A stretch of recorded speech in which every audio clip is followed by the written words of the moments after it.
तो मैं जो कहानी सुनाने जा रहा हूँ उसमें एक सेठ जी होता है जो वैसे तो काफ़ी धनवान है, उनके पास किसी चीज़ की कोई कमी नहीं है, किंतु उसे लगता है कि इन सभी चीज़ों के होते हुए भी, इतने सारे धन दौलत होते हुए भी हम जो है सो हमें खुशियाँ नहीं है ना, खुशियाँ प्राप्त नहीं है।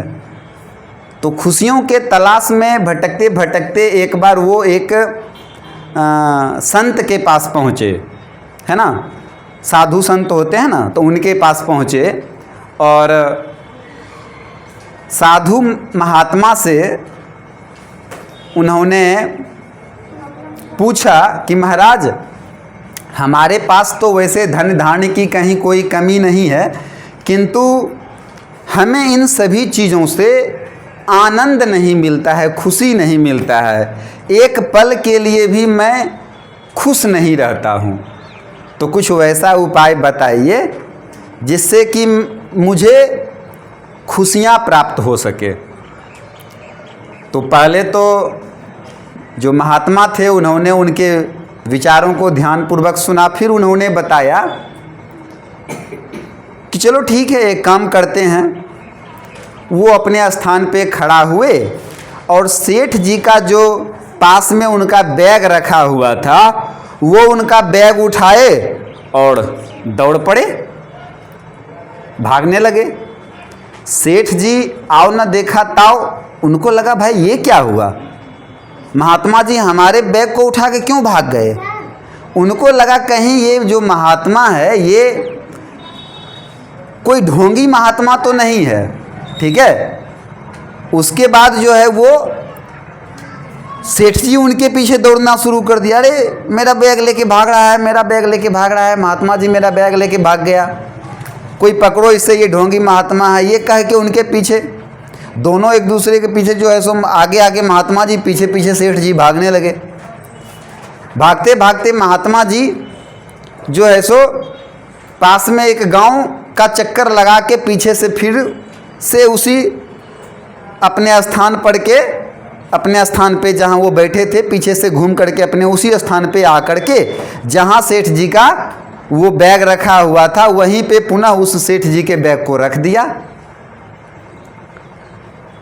तब तक पीछे से सेठ जी भी दौड़ते दौड़ते हफ्ते हफ्ते वहाँ पहुँचे और जैसे ही उनका नज़र अपनी बैग पे पड़ा तो उसने झट से बैग को उठाया और बैग खोल के देखा, अपना सब कुछ सही सलामत पाकर काफ़ी प्रसन्न हुआ, काफ़ी खुश हुआ।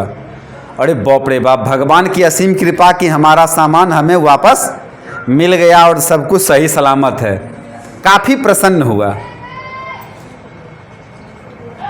सेठ जी जैसे ही इतना बोले कि अरे बाप रे बाप, आज तो मैं काफ़ी प्रसन्न हूँ, आज तो बहुत बड़ी प्रसन्नता की बात है कि हमें हमारा सामान ठीक ठाक वापस मिल गया। इतने में महात्मा जी पीछे से आते हैं और कहते हैं, तो क्यों सेठ जी अब खुश हैं आप, इसी खुशी को ना आप तलाश रहे थे। तो सेठ जी बोले भाई ये क्या था। तो फिर सेठ जी ने महात्मा को समझाते हुए कहा कि अक्सर हमारे पास जो चीज़ होती है हम उसका कद्र नहीं करते हैं और दूसरों की वस्तुओं को देख के, दूसरों की चीज़ों को देख के उसमें अपनी खुशी ढूंढने का प्रयास करते हैं, है ना। और कई बार निराश भी हो जाते हैं कि हमारे पास ये नहीं है, हमारे पास वो नहीं है। किसी के पास 2 चक्के वाहन है तो वो 4 चक्के वाहनों का सपना देख के निराश भी हो रहा है, दुखी भी हो रहा है। किसी के पास 4 चक्के वाहन है तो वो हेलीकॉप्टर और हवाई जहाज़ का सपना देख करके निराश हो रहा है और दुखी है और खुशियों की खोज में है, तलाश में है।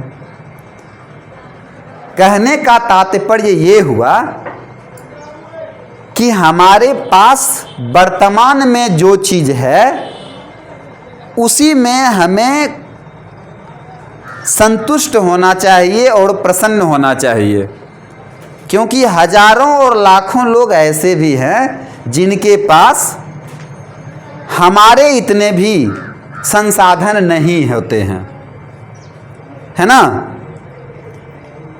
हाँ, किंतु हमारे कहने का ये तात्पर्य नहीं है कि हमें बिल्कुल जो है सो इतना ज़्यादा संतोष कर लेना चाहिए कि हमें विकास के राह पे अग्रसर ही नहीं होना पड़े, हम विकास ही ना करें, हमारा विकास ही अवरुद्ध हो जाए। किंतु कहने का अर्थ ये है कि हमें भविष्य की चिंता करके वर्तमान को नहीं खोना चाहिए और वर्तमान का भी आनंद लेना चाहिए। ठीक है ना। तो कैसा लगा ये स्टोरी? हाँ, और आपने इस स्टोरी से क्या सीखा?